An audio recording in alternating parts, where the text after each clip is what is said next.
Hello friends, अस्सलाम वालेकुम and welcome to reality TV. दोस्तों, आप कभी कोई सर्कस देखने गए हो जैसा कि लकी ईरानी सर्कस, तो वहां आपने मौत का कुआं जरूर देखा होगा या फिर इसके मुतालिक सुना जरूर होगा। एक लकड़ी का स्ट्रक्चर जो कुआं जैसा लगता है, जहां मोटर बाइक्स और गाड़ियां इसकी दीवार पर चल रही होती हैं। देखने वाले लोग हैरान रह जाते हैं कि ऐसा कैसे हो सकता है। इस दीवार पर ये गाड़ियां और मोटर बाइक्स कैसे चल सकती हैं? ये नीचे क्यों नहीं गिरती?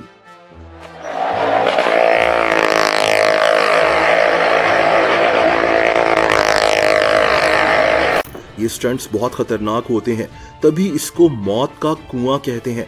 इनके पास मोटर बाइक्स और गाड़ियों की हालत ज्यादा अच्छी नहीं होती।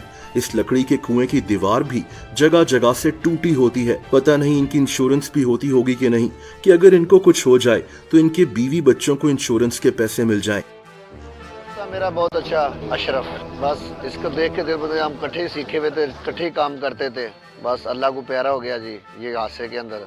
अब दिल करता है इसको देखते हैं, उसको दिल को सुकून आ जाता है। बस ऐसे हादसों के बावजूद ये लोग मौत के कुएं में परफॉर्म करते हैं ताकि इनका घर चल सके।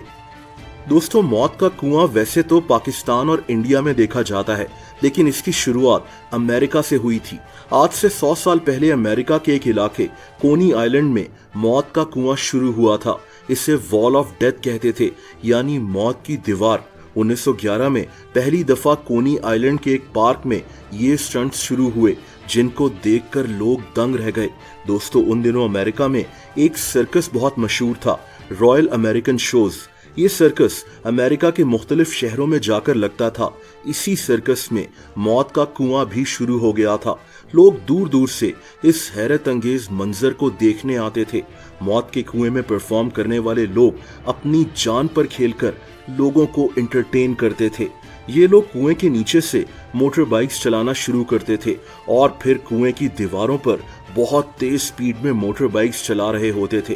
दोस्तों, अमेरिका से मौत का कुआं दुनिया के कई मुल्कों में फैलता गया, साउथ अफ्रीका हो, जर्मनी हो या फिर यूके हो। लेकिन दोस्तों, दूसरी जंग अजीम के बाद मौत का कुआं कई सालों के लिए बंद हो गया था। 1960s में मौत का कुआं हमारे इलाकों यानी सब कॉन्टिनेंट में पहुंच चुका था। लेकिन दोस्तों, अपनी जान पर खेलने वाले ये परफॉर्मर्स बहुत गरीब होते हैं। इस शो की टिकट जनरली सस्ती होती है और तभी इन हैरत अंगेज परफॉर्मर्स को ना तो कभी इनके टैलेंट का क्रेडिट मिलता है और ना ही ये इतने पैसे कमा सकते हैं।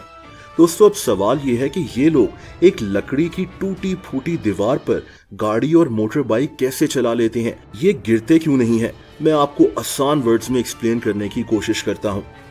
दोस्तों, मौत के कुएं में बाइक्स और गाड़ियां जब दीवार पर चलती हैं तो इनके टायर्स और दीवार के दरमियान फ्रिक्शन क्रिएट होती है।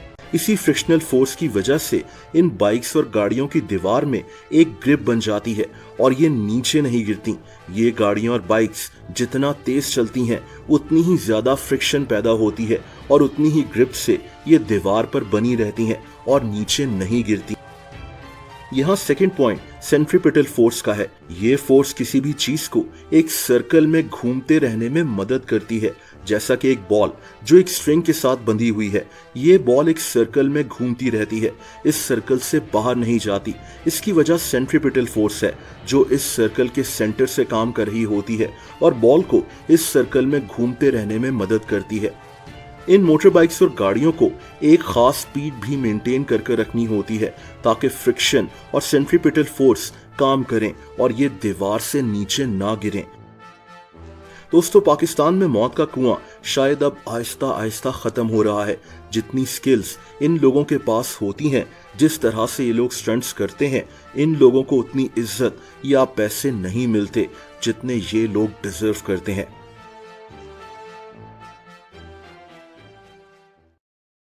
दोस्तों, अगर आप मुझे इंस्टाग्राम पर फॉलो करना चाहें तो उसका लिंक नीचे डिस्क्रिप्शन में मौजूद है।